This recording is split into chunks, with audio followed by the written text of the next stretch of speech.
Chapter 11.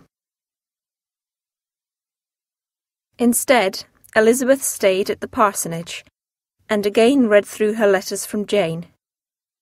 She realised that Jane, although she tried not to complain, was still very unhappy. Elizabeth hated Darcy for his role in the affair. She was disturbed by the sound of the doorbell. To her utter amazement, Darcy walked into the room. She was coldly polite to him.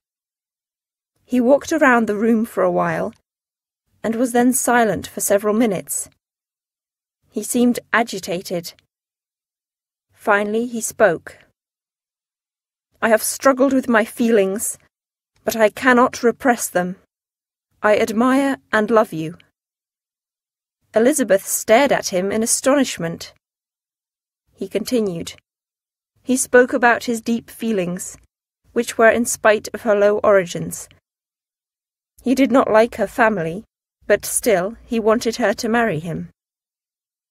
"If I could feel gratitude, I would thank you, but I cannot. I have never desired your good opinion," replied Elizabeth.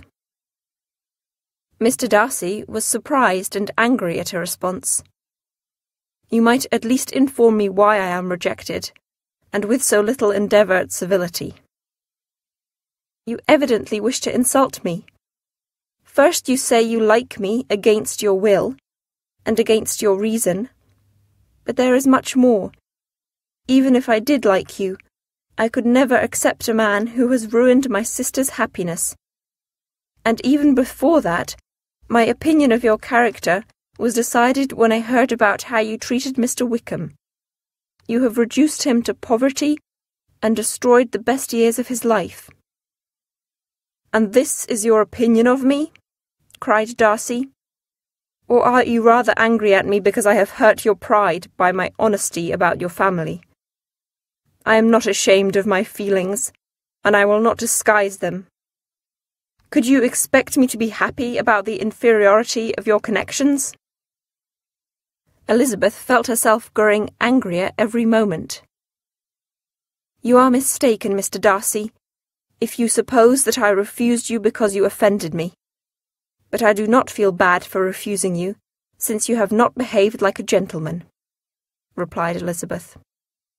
Darcy looked startled, but said nothing. "From the very beginning, your manners have been arrogant and proud. Before I had known you a month, I knew already that you were the last man in the world I could wish to marry." "You have said quite enough, madam. I perfectly comprehend your feelings, and now I am only ashamed of what my own have been. Forgive me for wasting your time." With those words he quickly left. Elizabeth felt so confused that she sat and cried for half an hour. Chapter 12. The next morning, Elizabeth went out for a walk to recover from the surprise of what had happened. When she was passing the park, she saw Darcy coming towards her. He held out a letter. "I was hoping to meet you here. Will you please read this letter?" he asked, and quickly turned and left. Elizabeth was curious and opened the letter. "Yesterday, you accused me of 2 offences, namely that I had taken Bingley from your sister, and that I had harmed Mr. Wickham. I feel I must explain myself, and hope that I do not offend you. I had not been in Hertfordshire long before I saw that Bingley was very fond of your eldest sister. At the Netherfield ball I watched him closely, and realised that he was deeply in love. I also watched your sister. She was open and cheerful, but did not seem to share the strength of his feelings. Perhaps I made a mistake. You know her better, and if I was wrong, your anger at me has not been unreasonable. It is also true that I was unhappy not only about the status of your family, but about the behaviour of your mother and younger sisters. Please believe me that I consider you and your eldest sister to be far more sensible. Bingley left Netherfield for London, and wished to return soon. However, I realised that his sisters also felt uneasy about his relationship with Jane, and so we all decided to join him in London, with the intention of persuading him to stay there.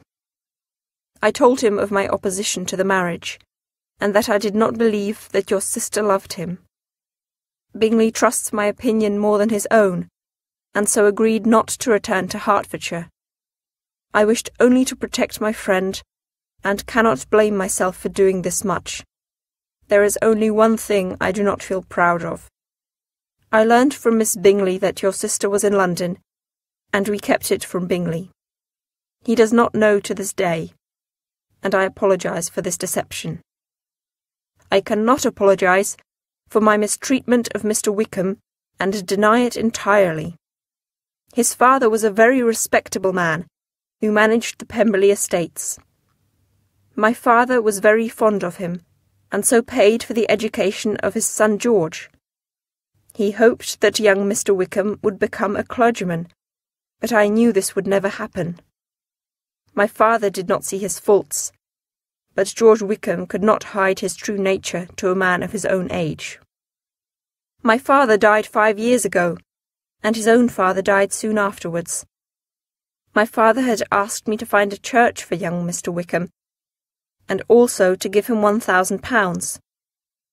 However, about 6 months after his father's death, Mr. Wickham wrote to tell me that he no longer wished to be a clergyman, and that I should support his education in law, which would require more money. I agreed to give him £3,000 instead of a church. I know that he lived mostly in London, but that his studying was mere pretence, and in fact he was idle and irresponsible. I did not expect to ever see him again. But 3 years later, he wrote telling me that he had lost all his money. He said that there was no profit in studying law. Now he was once again resolved to become a clergyman, and he asked me to give him the church my father had promised him. You cannot be surprised that I refused. He was extremely angry, and abused my character to anyone who would listen. But the next part is the worst, and I ask that you keep it a secret. Last summer, my sister Georgina, who is more than 10 years younger than me, left school and went to live in London, where she was looked after by a lady called Mrs. Young. We later found out that Mr. Wickham knew Mrs. Young, and that we had been unhappily deceived about her character. She took my sister to Ramsgate, and Wickham went with them. Mr. Wickham then pursued my sister. She believed she was in love with him, and planned to elope with him. Of course, Wickham's main motivation was her fortune of £30,000, but he also wanted revenge upon me. I was lucky to discover the situation in time, and I made sure to end their affair. If you doubt any of this, Colonel Fitzwilliam will confirm my story. God bless you, Fitzwilliam Darcy.